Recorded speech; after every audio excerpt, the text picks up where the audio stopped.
The Case of the Invisible Socks. In the bustling town of Socksville, something very strange was happening. Every morning, kids were waking up to find that one of their socks had mysteriously vanished. It didn't matter if it was a bright, polka-dotted sock, a fuzzy winter sock, or even a glow-in-the-dark sock.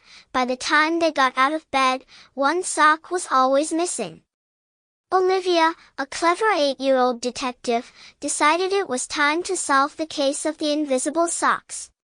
Armed with her magnifying glass and a notepad, she called her friends for a special meeting at the clubhouse. "This is serious," Olivia said, wearing mismatched socks herself. "We have to find out who's behind this sock-stealing spree." They all agreed and came up with a plan. That night, they each set a sock trap. Max used sticky peanut butter on his sock drawer, Lucy tied bells to her socks, and Olivia. She set out a big bowl of spaghetti right next to her favorite green sock. "No sock thief can resist spaghetti," she said with a wink. In the middle of the night, Olivia heard a strange noise, squelch, squelch, jingle, jingle. She turned on her flashlight and gasped. A tiny, furry creature was tangled in her spaghetti, munching away happily.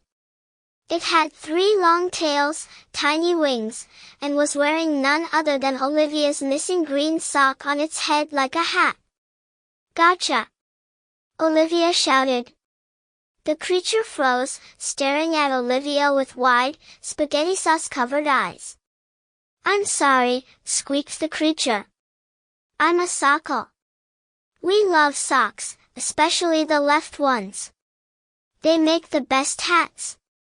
Olivia's friends burst into the room, just in time to see the Sockle pull out a teeny, tiny notebook from its pocket. "I was just borrowing them," it said sheepishly. "I promised I was going to return them. Eventually."